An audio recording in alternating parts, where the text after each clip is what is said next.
A crisis is an event over which you have no control. Write that down. What is a crisis? A crisis is an event over which you have no control.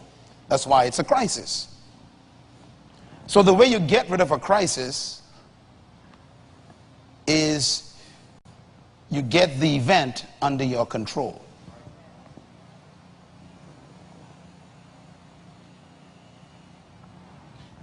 That's why usually crises are experiences that you didn't prepare for, did not anticipate.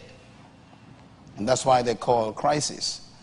So the way you minimize crisis is to always be preparing for the unsuspected and expected.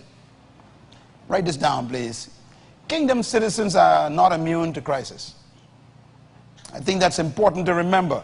Because you are living in God's kingdom doesn't isolate you from unexpected, uncontrollable events.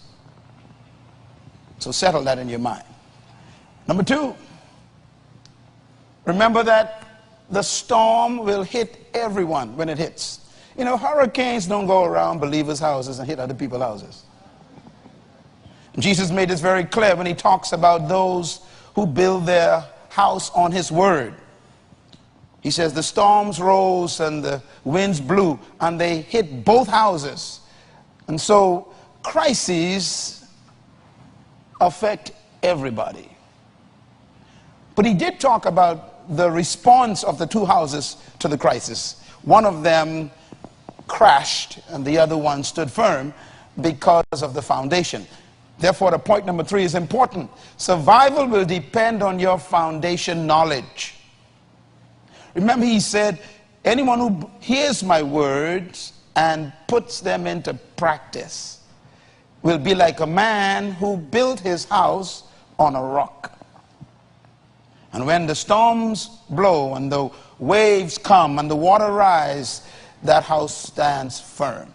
So it was not the storm that was the problem. It was the foundation that was the problem. If it wasn't the right foundation, then you have a problem. So crises are not problems. They're going to come. Problem is, what do you have to handle the crisis? That leads me to point number 4. The key to that knowledge is management.